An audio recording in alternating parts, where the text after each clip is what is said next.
meu nome é Armando Loureiro, eu sou biólogo e sou biólogo da Autoridade Nacional de Conservação da Natureza e Biodiversidade e agora Florestas, desde 1993 e, portanto, tenho ao longo destes anos exercido funções técnicas no ICNF, essencialmente ligadas à área da conservação da natureza sensu stricto. A minha formação é em zoologia, ecologia e, portanto, durante muitos anos trabalhei em projetos de conservação sensu stricto. Trabalhei em várias áreas protegidas em Portugal, começando na Malcata e há muitos anos no Gerês. Mais tarde, em dois períodos diversos, para além, por ser técnico do Instituto de Conservação da Natureza e Florestas, exerci também funções de direção. E, portanto, a minha relação com a Reserva da Biosfera começa nesse contexto, desde que ela é criada, em 2009, porque eu já trabalhava no Parque Nacional da Peneda Gerês, e o Parque Nacional da Peneda Gerês é, digamos assim, o coração, quer do ponto de vista de dimensão geográfica, quer temática, que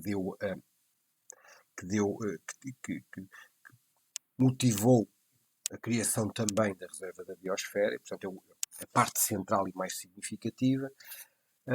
E depois, nesse período,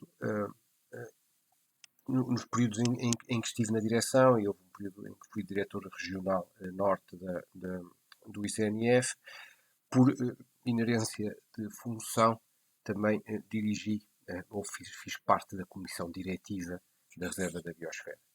Portanto, a minha relação é essencialmente essa. Mais recentemente, continuando a exercer funções técnicas muito ligadas à área da conservação da natureza, fauna, flora,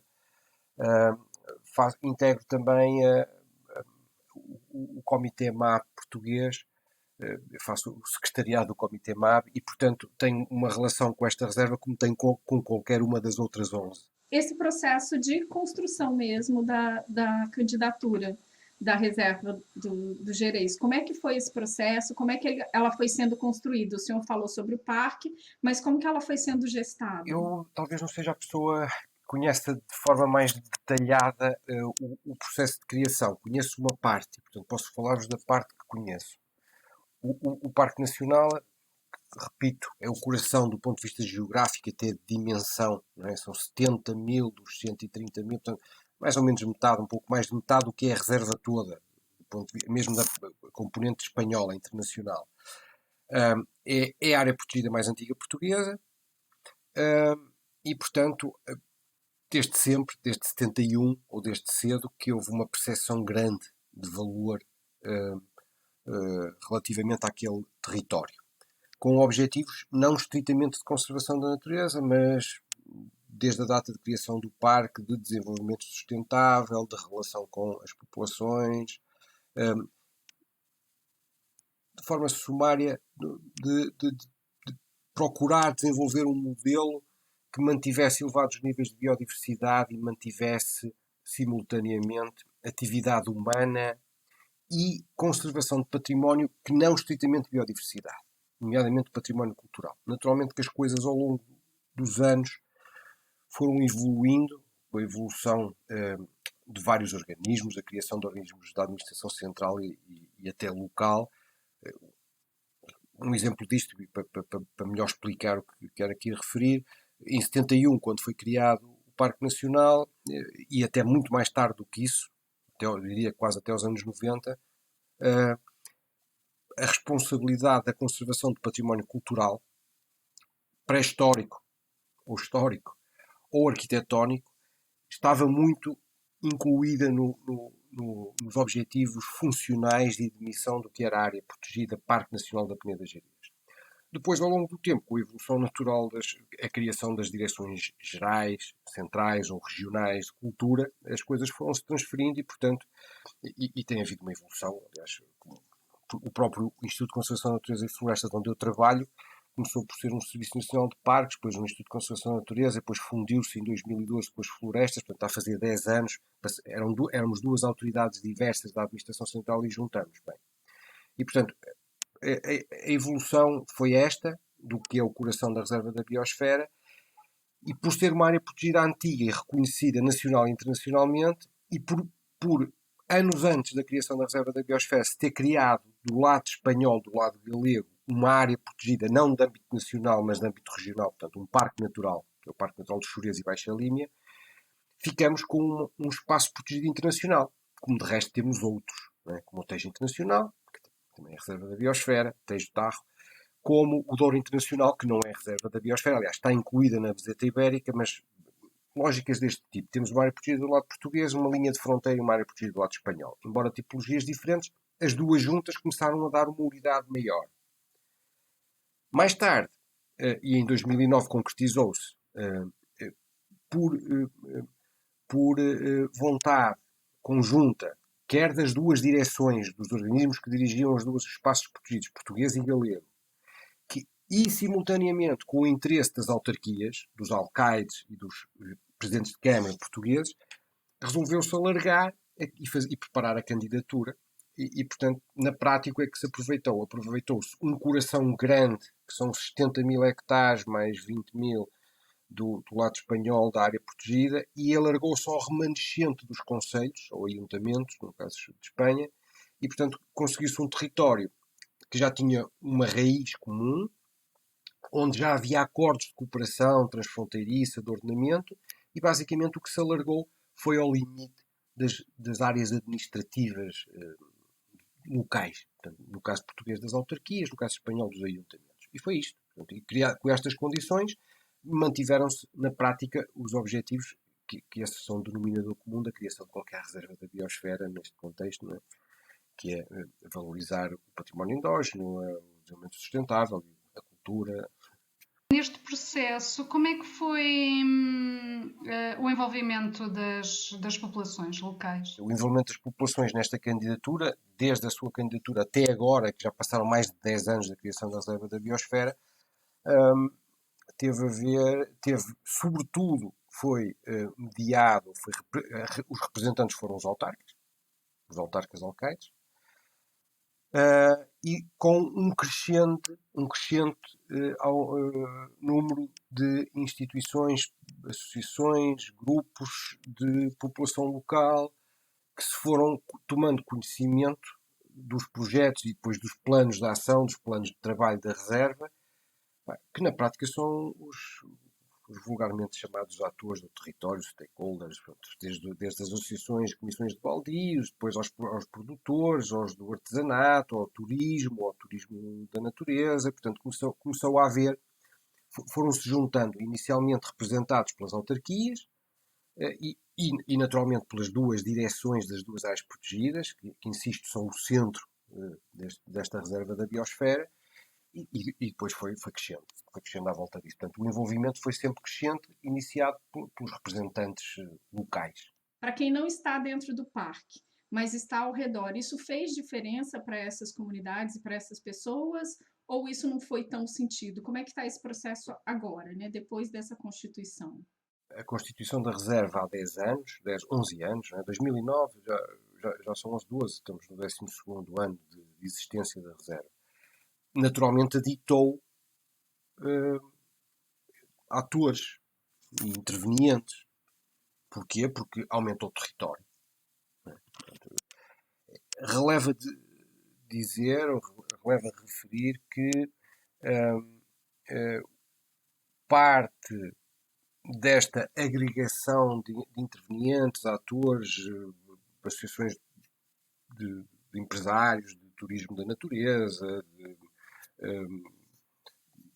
guias rurais, restauração, parte desse trabalho estava feito nos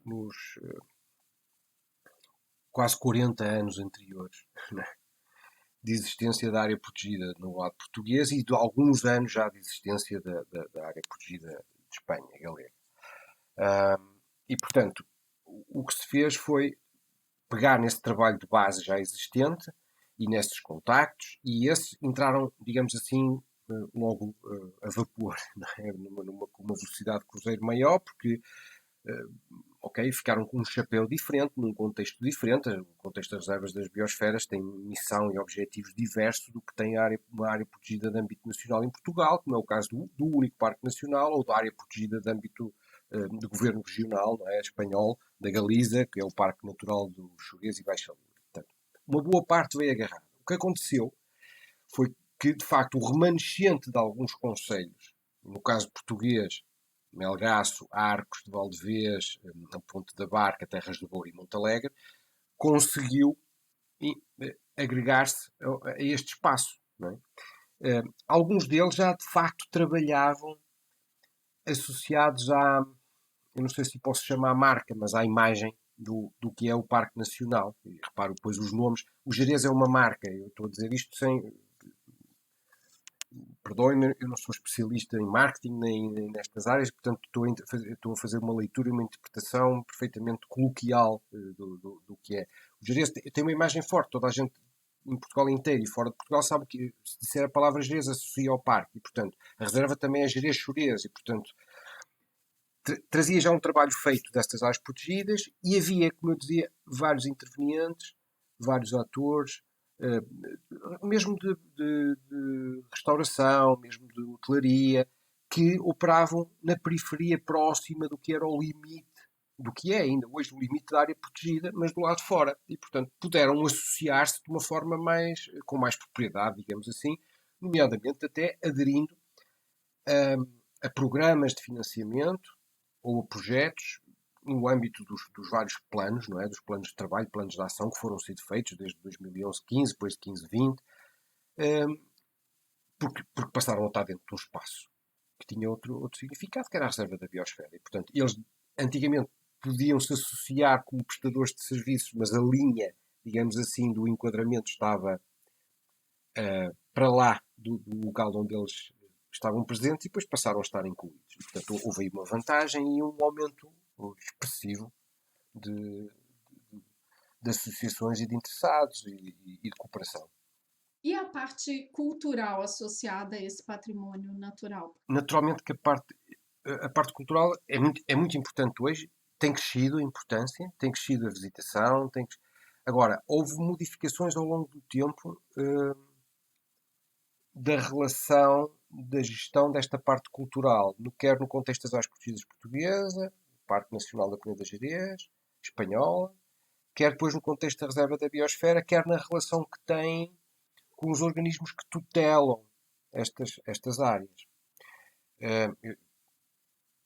Quando pensamos no património cultural, a Reserva da Biosfera, quando nasce, também já nasce com património cultural, bem, existente é sempre, histórico, mas com alguma projeção do ponto de vista de imagem a nível nacional. Sejam os valores arqueológicos, seja a Gera Romana e as suas classificações, sejam os mosteiros, os castelos, o Castelo do Lindoso, e portanto tinham. Mas esse património, esse bem, que como eu já disse há pouco, começou por estar dentro dos objetivos do próprio Instituto de Conservação da Natureza, ou a instituição que a substituía quando foi criada em 71. O parque nasce antes o Parque Nacional da Peneda Gerês nasce antes de haver Ministério do Ambiente em Portugal. E, portanto, na altura, o dirigente, o fundador do parque, despachava com um secretário de Estado diretamente. Portanto, não havia ministério, não havia enquadramento. Depois é que foram criados ministérios, depois é que foram criados serviços nacionais de parques, por aí fora. E, portanto, nessa altura, dizia eu, havia, dentro da missão do que é o serviço, hoje a Autoridade Nacional de Conservação da Natureza, a conservação desse património cultural. Com as alterações formais e legais da estrutura orgânica do Estado português e da Administração Central, isso modificou. Quer dizer, naturalmente, que quando aparece uma direção nacional de cultura, uma direção regional de cultura, há funções e tarefas que lhes passam a estar atribuídas e que, por princípio, não são redundantes, não é? Embora haja um dever de cooperação transversal entre a Administração Central, no que são os objetivos de missão. Pronto, nós, por exemplo, o organismo onde eu trabalho, o ICNF, a Autoridade de Florestas e Biodiversidade, somos nós que temos que tratar da nossa missão sem prejuízo aos outros organismos da Administração Central o fazerem. E, portanto, importa ter isto em conta. Houve evoluções. Eu se calhar não será o melhor exemplo, mas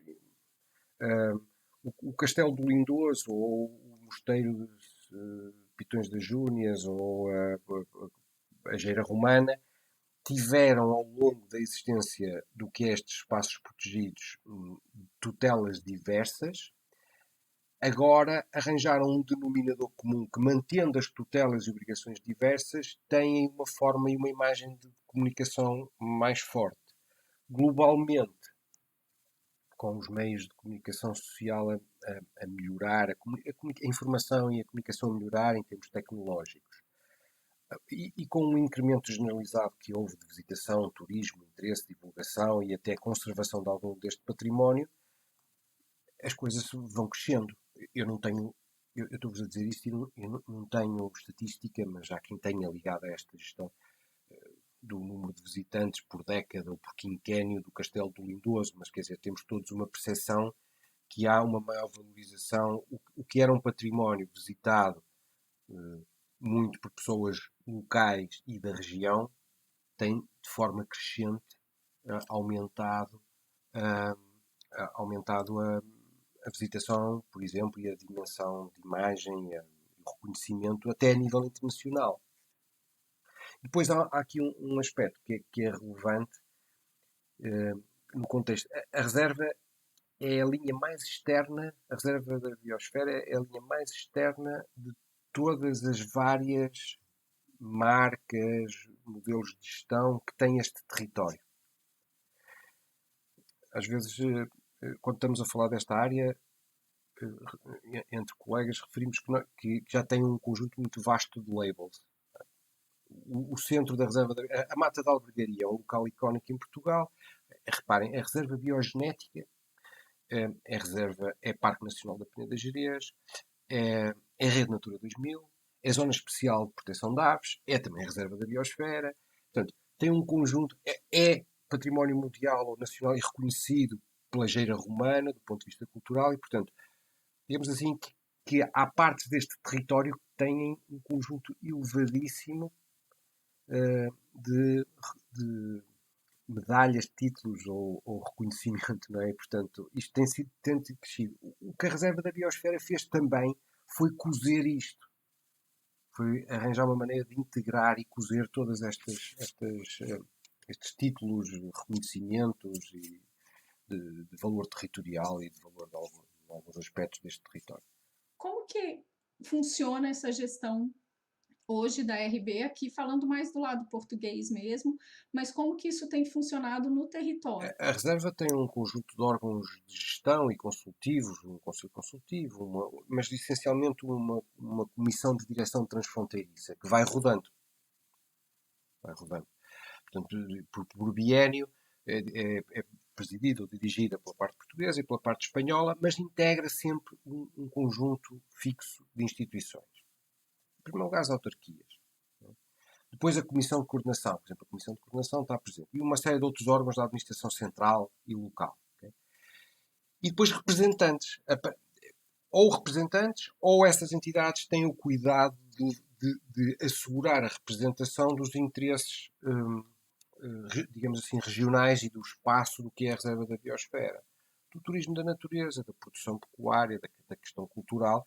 E, portanto, de facto, a reserva veio permitir, com uma linha exterior a um conjunto de territórios com sobreposição e com interesses comuns, permitir cozer na dimensão mais larga os objetivos de desenvolvimento sustentável nas várias valências de valores, quer da biodiversidade pura e dura e simples, fauna, flora e habitats, até à cultura, à etnografia, à história. O que é que tem sido feito? Têm sido feitos planos plurianuais por esta Comissão Diretiva Transfronteiriça, que executam programas de um lado e do outro, que podem ter dimensões diversas, podem até, não têm que ser análogas, não é? Mas sobre temáticas ou linhas temáticas comuns. A promoção, por exemplo. A promoção da imagem, da marca, um site comum. E para onde vertem as coisas com a informação com a proporcionalidade de cada um dos territórios. Portanto, eu diria que para além de outras funções e objetivos muito específicos da criação da reserva e que estão enunciados e que se concretizam, digamos assim, que isto, a Reserva da Biosfera é a concretização formal de um consórcio de interesse num território. É um consórcio, é um grande consórcio de interesse comum. Não é? Naturalmente que já se fizeram coisas comuns na Reserva da Biosfera de caráter que eu chamaria mais técnico, de gestão técnica. Por exemplo, os acertos do ordenamento do território, vai-se buscar alguns tipos de financiamentos, patrocínio, para desenvolvermos bases de dados de informação florística ou faunística análoga e interoperável. Tem mais a ver com a gestão dos próprios parques do que se calhar do que outro fim último para a reserva, embora a divulgação depois é sempre um produto disso, não é? Mas, sobretudo, na promoção da imagem e na promoção turística, os programas têm sido verdadeiramente interessantes e comuns, e quer dizer, tem havido ao longo destes planos, destes últimos anos e dos planos de trabalho, coisas verdadeiramente transversais aos territórios da Reserva da Biosfera. Eu pessoalmente tenho estado mais ligado, do ponto de vista de trabalho mais aprofundado, como vos disse, às questões da conservação da fauna, da flora. Não é a imagem, mas nessa área, por exemplo, a reintrodução da cabra dos Jerez, da capra pirnaica, uma espécie extinta há 100 anos atrás, há 100 e tal anos atrás, que foi possível antes da criação da Reserva da Biosfera, um ano antes, e que hoje ocupa este território, digamos assim, que é o denominador comum quase simbólico desta cooperação territorial transfronteiriça. Existe uma equipe que seja uma equipe exclusiva da reserva? Porque assim, a gente tem conversado com todos, né? Não, nós não temos não há uma equipe, no Gerês não há uma equipe dedicada exclusiva à reserva da biosfera. Naturalmente que há todas as pessoas, e a pergunta é muito pertinente, não é? E os vários outros, e globalmente as outras reservas, eu sei, não é? Têm modelos semelhantes a estes. Não sei se haverá uma ou outra que tenha uma dedicação quase total, pelo menos de alguns recursos humanos. Eu sei que há, mas poucas. Neste caso, não. Quer dizer, reparem, eu sou funcionário do Estado da Administração Central, do Ministério do Ambiente e do Instituto de Conservação da Natureza e Florestas. Tenho um conjunto de atividades que nada se relacionam, não têm o carimbo, o timbre, o logotipo da Reserva da Biosfera, não deixam de contribuir para os seus relatórios de atividades, mas não são, digamos assim, promovidos ou no dia-a-dia feitos para isso. Eu sou pago pela Administração Central do Ministério do Ambiente e do Instituto de Conservação da Natureza. O outro meu colega, que é atualmente diretor da área da biodiversidade aqui no Norte, o Duarte Figueiredo, que também suponho que fará esta entrevista convosco, ou já fez, também não. E depois nas câmaras igual. Depois há a ADER, que é uma associação de desenvolvimento local, uma associação entre o parque e as 5 câmaras que compõem o Parque Nacional, tem aqui um papel muito importante na dinamização da imagem, do turismo da natureza, da formação, e muito até instrumental, quase executiva na orientação e gestão dos fundos comuns para a Reserva da Biosfera. Agora, não há, nunca tivemos pessoas em exclusividade na gestão. E depois fazemos esta alternância, mesmo em termos diretivos, faz-se esta alternância. De 2 em 2 anos, trocamos a direção da reserva e, portanto, há aqui obrigações que nós sabemos que sendo comuns e fazendo em comum, o motor de 2 em 2 anos tem que mudar. Temos que fazer um plano de atividades, temos que fazer um relatório de atividades. Olha, eu estou agora a fazer um relatório de atividades, estou agora a rever o relatório de atividades de 2020. Portanto, um conjunto de pessoas de dentro do ICNF e de fora do ICNF contribuíram para um relatório de atividades bilingue, que depois há de constituir um dossiê com os relatórios de atividades de todas as 12 reservas, que também é comunicado depois à Unesco, e estamos agora a preparar. Eu sou um dos editores desse relatório. Quando fizemos há 2 anos um relatório importantíssimo de revisão, que foi o relatório de década dos 10 anos da Reserva da Biosfera, houve 12, 15 pessoas a trabalhar com dimensão diferente e com tempos diferentes neste relatório. Eu também trabalhei nisso. Eu, Eduardo Figueiredo e depois outros colegas da ADER, portanto, de várias instituições juntamos com este propósito e temos uma agenda anual, na realidade, de trabalho que nos junta para isto. Não é? Como que funciona essa questão da gestão com essas parcerias? Assim, como que essas organizações parceiras, elas ajudam também nesse processo da reserva? Assim, é mais com a marca, com a questão do turismo, ou tem outras ações que são executadas em parceria? Não é só com a marca e com o turismo. É muito assim. A ADER Peneda Gerês, de que nós somos sócios, e CNF Parque Nacional e as 5 câmaras, e há mais, a Região de Turismo Porto e Norte, a CCDE. Há uma série de instituições ligadas a esta associação, à ADER, Peneda Gerês, e muito está ligado à imagem, à marca e à fruição do território.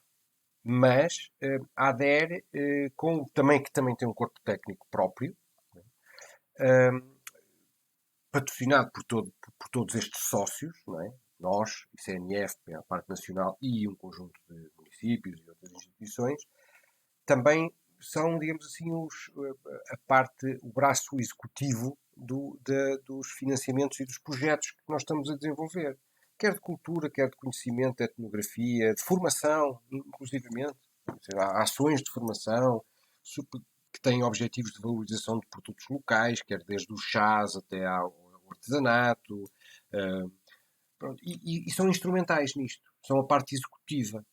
Quando nós, no contexto da reserva da biosfera, por exemplo, precisamos de ter fazer um trabalho ou ter uma percepção da evolução da atitude das pessoas, dos naturais residentes externos, sobre a reserva, sobre a marca, sobre a imagem, sobre a estatística da visitação e tal, são sempre instrumentais e, portanto, esta associação é mais uma coisa que já vinha de trás e que já era um alinhavo do que depois se tornou esta associação maior e neste contexto maior que é a reserva. Assim, as universidades, elas são parceiras, elas têm projetos de investigação, como que funciona essa relação com as universidades? Sim, temos. Não há, eu não conheço, suponho que não há, não estou seguro do que estou a dizer, mas não há, acho que não há nenhum, digamos assim, nenhum protocolo de continuidade permanente. Agora, há praticamente sempre relação com as universidades, muito na área da investigação aplicada à monitorização de sistemas, serviços de ecossistema, a fauna, a flora, e depois com várias universidades, dependendo, os parceiros vão variando, mas naturalmente associadas e agora estou a pensar da parte portuguesa, mas da parte galega e em aspas, estava-me a recordar. Portanto, há uma série de institutos de investigação e universidades galegos que regularmente prestam serviço à reserva da biosfera numa componente ou num projeto. Estou-me a lembrar, por exemplo, há bocado estávamos a falar do relatório de década que fizemos há 2 anos. E ficou pronto ano passado e foi aprovado ano passado. Nós fizemos, naturalmente sendo internacional, tem 2 partes, tem uma parte portuguesa e uma parte espanhola e uma parte comum. O relatório tem estatística simples e básica de demografia, de evolução da população, política, o que seja. Portanto, essa parte cada país tem que fazer o seu, mas depois junta-se numa língua só. Não é? E nós em Portugal juntamos o ICNF, eu próprio, um conjunto de outras pessoas, a ADEC, Peneda Gerês, pedimos apoio também a alguma informação aos municípios, por aí fora. A parte galega ficou a cargo do Instituto de Investigação, que é o IBADER, da parte galega, e portanto também prestam serviços nisso, quer dizer, também as universidades acabam por ser prestadores de serviços também no que são os processos de gestão da reserva da biosfera. Também representa Portugal no MAB. E como que é essa relação com as outras reservas aqui de Portugal e também dentro do comitê? Assim, a relação tem crescido muito nos últimos anos. Até há poucos anos atrás, eu diria que até há... Aqui não consigo ser muito preciso porque eu estou há relativamente pouco tempo também a dar apoio a esta tarefa do Comitê MAP português. Mas até diria, há 4 ou 5 anos atrás encontrávamos nos momentos de encontro promovidos pelo patrocinador comum, pelo conceito comum, Unesco e Programa MAN. Okay? Agora não. Agora, quer dizer, agora especificamente por via deste projeto patrocinado pelo EA Grants e que nos leva a estar aqui a falar, né? Há um crescimento. Mas antes disto, portanto, eu estou separando isto em várias fases. Há uma fase de pouco contacto, em que cada reserva cumpria as suas obrigações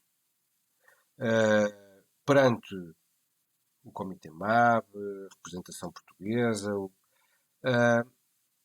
Depois há uma fase mais recente em que começa a haver encontros anuais e materiais que foram interrompidos agora também com a pandemia no ano passado, mas ainda há 2 anos fez no Gerês. Portanto, juntaram-se, na altura não eram 11, não eram 12, eram 11, né? Reservas da biosfera no Gerês. E, portanto, começa a haver alguma partilha de projetos comuns que também têm aumentado neste contexto do que é o programa MAR. Né? E depois há pelo menos, tem havido sempre pelo menos 2 encontros anuais em que cada um vai tratando dos seus temas, mas depois acaba por haver algum mecanismo já de comunicação comum. Não é agora que vamos começar a criar, com todo o interesse que temos que este projeto também possa patrocinar e desenvolver a comunicação conjunta do que é a rede de reservas, okay, na biosfera. Não é de agora que isto começou a organizar-se de forma conjunta, quer dizer, já tínhamos organizado imagem, material de divulgação conjunto, exposição, não é? Há uma exposição das reservas da biosfera num determinado formato, com painéis, que estava pensada antes ainda de ser aprovado este grande projeto patrocinado pelos EA Grants. E, portanto, tem crescido. Basicamente é isto. Faz-se em conjunto planos de atividades, fazem-se em conjunto relatórios de atividades. É certo que às vezes os planos de atividades são junção de cada um dos planos de atividades, são uma adição, não é propriamente um planeamento conceptual conjunto, e o relatório de atividades, idem aspas. Relatório de atividades, idem aspas. Mas tem crescido, tem crescido. E agora, por estas razões que conhecemos, mais ainda. Para mim, pessoalmente, um aspecto muito importante é a organização e divulgação de modelos. Isto que estivemos a falar, dos modelos de gestão. Perceber de forma conjunta, mais que em encontros anuais de adição de planos de atividades e relatórios de atividades, como é que,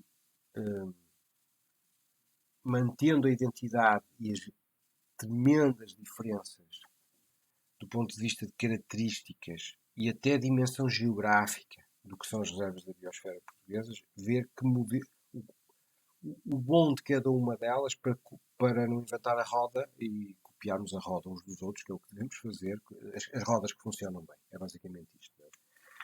Isto eu vejo isto como um aspecto muito, muito importante. O patrocínio, o desenvolvimento, mais que o patrocínio, o desenvolvimento de linhas de comunicação e imagem comuns são relevantes. Eu vejo isso como muito relevante. Começa a ser é rede, é a divulgação da rede. Não é? Este conceito de rede, para mim, e que conheço estas desde o início, e as que havia já antes de 2009, como as mais antigas, como o Booking Globo, não é? Começa-se a falar de rede agora. Não é?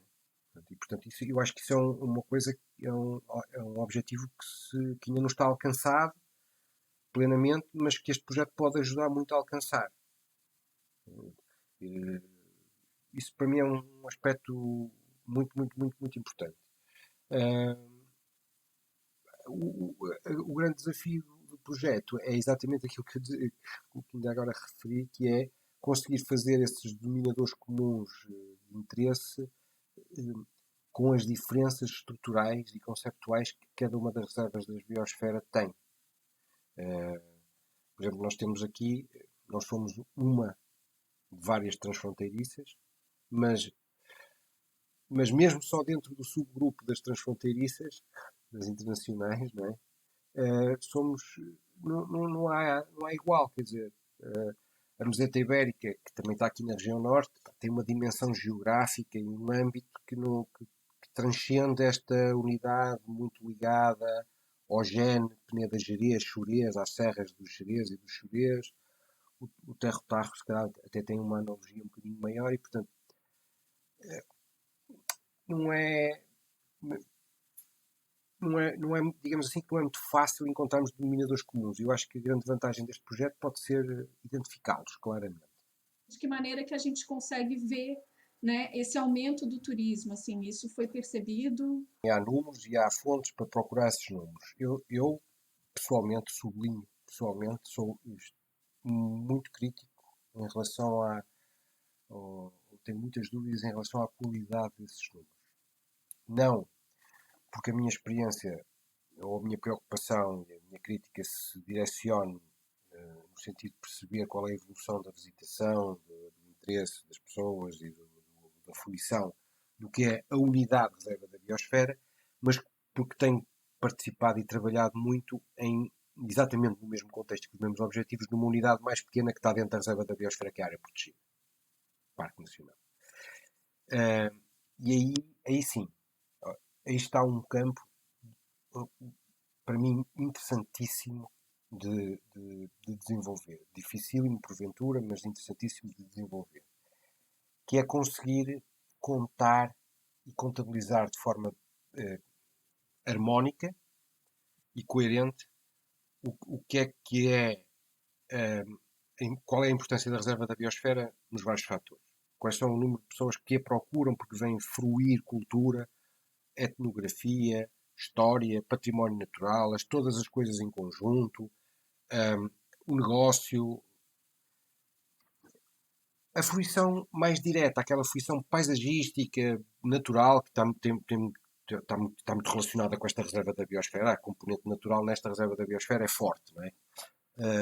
Mais forte, por exemplo, que noutras que têm dimensões maiores, mais ocupadas pelo homem, pese embora a cultural e a histórica também sejam. Não é? Aceder a esses números é dificílimo, porque há 30 anos atrás nós perguntávamos às regiões de turismo, aos postos de turismo, e todas as pessoas que precisavam de ir a algum lado tinham que comprar um mapa ou perguntar informação a alguém, no mínimo telefonar. A autonomia crescente e extraordinária dos meios digitais e do não registro e a capacidade de programação autónoma na visitação que a internet e a informação da internet e a cartografia da internet, tudo que está à volta, trouxeram, fazem-nos passar por entre os dedos essa informação de forma precisa. Portanto, o que eu me estou a referir, e agora, tanto para a Reserva da Biosfera como só para o Parque Nacional, é que há 20 anos atrás, e aí se calhar eu tenho que recuar um bocadinho mais, mas sim, há 20 anos atrás ainda era preciso contactar um posto de turismo, ir a um posto de informação nossa, fazer um telefonema ou obter um folheto ou um livro ou um guia. Agora não é preciso nada disso. Há 10 já não era preciso isso, já estava na internet, ou há 15, mas ainda podíamos ir contar e fazer entrevistas ou por subamostragem ao aeroporto ou às entradas das fronteiras e tal. Agora, nada disso. E nós temos muito esta percepção prática. Eu costumo dar este exemplo. Nós conseguimos ter, como eu já assisti, um exemplo, eu conto sempre esta história, nós podemos estar numa área protegida ou numa reserva da biosfera portuguesa do norte de Portugal e cruzarmos com um grupo familiar de turistas de fora da União Europeia, recentemente fora da União Europeia, por exemplo, do Reino Unido, que está cá e que vem com uma visita muito direcionada para património cultural e natural, que procura uma reserva da biosfera, ou procura um parque nacional, ou o que seja, que com o telemóvel marca as viagens, aluga o carro, paga e aluga o alojamento e se autoguia. E, portanto, o que é que isto significa? Que nós temos nós temos a percepção que temos milhares e milhares de pessoas a fruírem este território de forma completamente autoguiada. Isto está mais sedimentado com o exemplo que eu vou dar, mas é mesmo assim. Eu já tive a oportunidade de encontrar pessoas dentro de reservas da biosfera, não desta, que estou a Jerez, mas de outra, de Inglaterra, uma família de 4 pessoas, a quem eu acabei por fazer um inquérito informal de presença e de razão de presença, não é? Porque me surpreendeu, porque estavam num sítio absolutamente num sítio não referenciado do ponto de vista de valor, portanto não é um sítio que nenhum de nós possa encontrar num livro, no site oficial da reserva ou da área protegida que está incluída dentro da reserva, e estavam a ver aves, birdwatchers, num sítio certíssimo e completamente durante 10 dias, depois num pequeno inquérito que eu lhes fiz no campo, disseram-me isso, e portanto era mesmo assim. Portanto, era um casal com 2 filhos que vinha de Bristol, da Inglaterra, tinha alugado voos na Ryanair, tinha alugado um carro de matrícula portuguesa que passava despercebido, tinha marcado alojamento no Douro Vinheteiro para ir ver a vinha do Douro um dia, e os outros 9 andavam a passear, de facto, por 2 reservas da biosfera portuguesas, uh, e sem mais.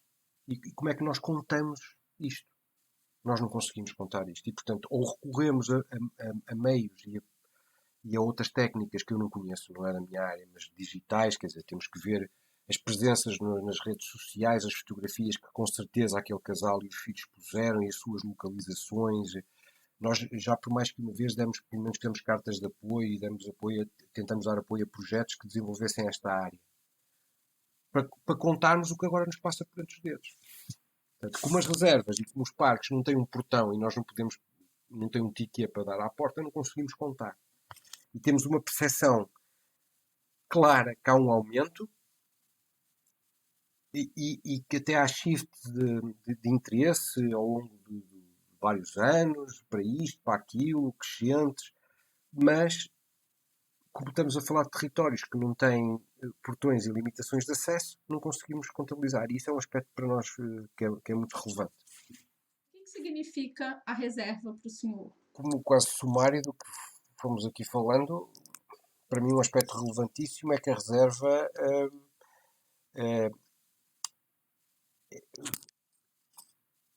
pode ser a base comum e o denominador comum da organização de um conjunto vasto de outras unidades, quase como bonecas russas, que existe naquele território. Não é? Portanto, isso para mim tem um interesse relevantíssimo. A reserva da biosfera como denominador comum de um conjunto de subterritórios contidos uns dentro dos outros que têm fronteiras que não tinham uma lógica, que tinham lógicas diversas. Okay? O limite da zona de proteção especial de aves, que está dentro da reserva da biosfera, tem a ver com a diversidade de aves. O limite da área protegida, Parque Nacional Peneda Gerês ou do Parque Natural de Baixa Lima e Serra do Xerez, tem a ver com valores naturais e, ao mesmo tempo, um momento histórico de decisão política e até barreiras fisiográficas. Quer dizer, o limite é um rio, porque dá jeito que os limites sejam estruturas fisiográficas notáveis e portanto, mas depois não apanha o território todo do concelho e depois é só uma parte, ou da freguesia, e portanto, nesse aspecto, a coerência que, por um lado, um território natural, porque há uma coerência natural naquele território, é um conjunto de serras, na divisão entre uma área de características atlânticas e mediterrânicas, portanto, biogeográfica, cultural, o Minho e a Galiza, aquela parte do Minho e a Galiza, da parte da reserva da Biosfera, tem mais coisas em comum do que aquela parte do Minho com outras partes de Portugal e, portanto, até do ponto de vista histórico, cultural. Portanto, fez-se um desenho que, para mim, mesmo sendo biólogo, tem sentido que tenha uma lógica de território de administrativo, regional, local, política, de decisão política. E, portanto, isso para mim é um aspecto muito relevante. O segundo é fazermos parte de uma rede. Fazemos parte de uma rede que tem um reconhecimento e um interesse de projeção mundial. Porque, pese embora dentro da reserva e em Portugal haja até uma percentagem significativa, mais de 20%, entre 20% e 25% de território, que, por exemplo, é uma rede coerente, que é a Rede Natura 2000, de conservação a nível europeu, pese embora nós possamos fazer parte e cumprir critérios da IUCN ou de outros critérios internacionais para a criação de áreas protegidas, estamos a falar sempre de figuras, e todo o resto das coisas. O facto, agora estava-me a lembrar que também temos programas de disseminação com parques nacionais americanos. E, apesar de tudo isso, cada uma dessas coisas tem um contexto sempre ou nacional, ou ibérico, ou europeu, e esta é verdadeiramente planetária. E, portanto, isso para mim é dos aspectos mais relevantes desta classificação. É o facto de ter esta dimensão planetária. Porque a reserva da biosfera é uma das reservas reconhecida por um critério internacional com revisões periódicas e com uma supervisão de qualidade, de princípios, de objetivos, de cultura, que tem uma dimensão planetária. E, portanto, nesse aspecto eu acho que é um valor acrescentado relevantíssimo, talvez o mais relevante.